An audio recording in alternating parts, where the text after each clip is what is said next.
মুমিন যেভাবে সঠিক সিদ্ধান্ত নেন। একাধিক বিকল্প সিদ্ধান্তের মধ্যে সঠিক সিদ্ধান্ত গ্রহণ করা সফলতার পূর্বশর্ত। মানুষের জীবনে সঠিক সিদ্ধান্ত গ্রহণ অত্যন্ত গুরুত্বপূর্ণ বিষয়। সিদ্ধান্তের আলোকেই সার্বিক কর্মকাণ্ড পরিচালিত হয়। সিদ্ধান্ত গ্রহণে ভুল করলে অনেক সময় করুণ পরিণতি বরণ করতে হয়। নিম্নোক্ত বিষয়গুলো সঠিক সিদ্ধান্ত গ্রহণে সহায়ক। অভিজ্ঞদের পরামর্শ গ্রহণ। সবাই সব বিষয়ে অভিজ্ঞ হতে পারে না। যারা যে বিষয়ে অভিজ্ঞ সে বিষয়ে তাদের পরামর্শ নিতে হবে। সিদ্ধান্ত গ্রহণের ক্ষেত্রে বড়দের অভিজ্ঞতা খুবই গুরুত্বপূর্ণ।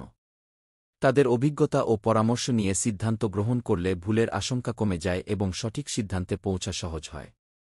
এ বিষয়ে মহান আল্লাহ বলেন, যদি তোমরা না জানো তাহলে যারা জানে তাদের জিজ্ঞেস করো। সূরা নাহল আয়াত ৪-৩। জীবন বিনাশী সিদ্ধান্ত পরিহার। মানুষের জীবন ও জীবনোপকরণের সব কিছুই মহান আল্লাহর দান। জীবনকে আল্লাহর নির্দেশনা অনুযায়ী পরিচালনা করতে হবে। এক্ষেত্রে স্বেচ্ছাচারিতার কোনো অবকাশ নেই। জীবনকে আল্লাহর দেওয়া আমানত মনে করতে হবে। জীবন ধ্বংসের মুখোমুখি হয় এমন কোনো সিদ্ধান্ত গ্রহণ করা যাবে না। আল্লাহ বলেন, তোমরা আল্লাহর পথে ব্যয় করো এবং নিজেদের ধ্বংসের মধ্যে নিক্ষেপ করো না। তোমরা সৎ কাজ করো, আল্লাহ সৎকর্মপরায়ণ লোকদের ভালোবাসেন। সূরা বাকারাহ আয়াত ১৯৫। সময়ের কাজ সময়ে করলেই তা যথার্থ ও বরকতময় হয়। তাছাড়া সামর্থ্য তো থাকতেই হবে। কাজেই যথাসময়ে এবং সামর্থ্য অর্জন করার পর কাজ করার সিদ্ধান্ত নিতে হবে।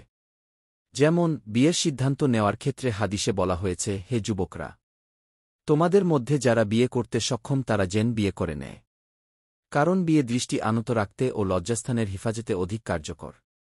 আর যে ব্যক্তি বিয়ে করতে সক্ষম নয় সে যেন রোজা রাখে। কারণ রোজা তার যৌন চাহিদা অবদমিত করে। বুখারী হাদিস ৪৭৭৮, মুসলিম হাদিস ৩৪৬৪। আল্লাহর উপর ভরসা। বুদ্ধিপরামর্শ করে কোনো বিষয়ে সিদ্ধান্ত নেওয়ার পর তা বাস্তবায়নের জন্য মহান আল্লাহর উপর ভরসা করে এগিয়ে যেতে হবে। মহান আল্লাহই উত্তম কর্মসম্পাদনকারী। তিনি চাইলেই কর্মের বাস্তবায়ন হবে। রাসূলুল্লাহ সাল্লাল্লাহু আলাইহি ওয়াসাল্লামকে সম্বোধন করে আল্লাহ বলেন, এবং কাজকর্মে তাদের সঙ্গে পরামর্শ করো, অতঃপর তুমি কোনো সংকল্প করলে আল্লাহর উপর ভরসা করবে। যারা ভরসা করে আল্লাহ তাদের ভালোবাসেন। সূরা আলে ইমরান আয়াত ১৫৯। ইস্তিখারা অর্থ কল্যাণ কামনা করা। বৈধ কোনো কাজের ব্যাপারে মন স্থির করতে না পারলে আল্লাহর কাছে কল্যাণ কামনা করে বিশেষ নিয়মে যে নফল নামাজ আদায় করা হয় তাকে ইস্তিখারার নামাজ বলা হয়। গুরুত্বপূর্ণ বিষয়ে আল্লাহর পক্ষ থেকে ইঙ্গিত পাওয়ার জন্য ইস্তিখারার নামাজ আদায় করা হয়। এরপর যেদিকে মনের ঝোঁক সৃষ্টি হয় সেটিই মঙ্গলজনক বলে বিবেচিত হয়। কেউ স্বপ্নের মধ্যেও জেনে যেতে পারে, তবে স্বপ্নে দেখা জরুরি নয়।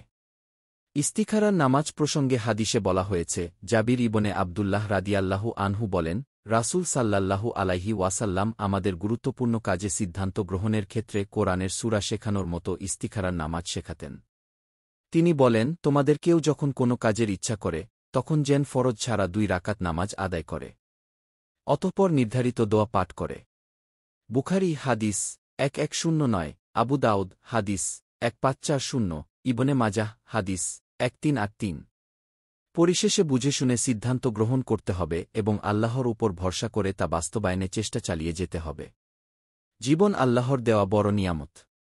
জীবনকে মূল্যায়ন করতে হবে। জীবন ঝুঁকিতে পড়ে এমন সিদ্ধান্ত পরিহার করতে হবে। মহান আল্লাহ আমাদের আমল করার তাওফিক দান করুন। দিন প্রচারের উদ্দেশ্যে ভিডিওটি শেয়ার করুন, পেজটি ফলো ও লাইক দিন এবং চ্যানেলটি সাবস্ক্রাইব করুন ও লাইক দিন। জাযাকাল্লাহ খৈরান।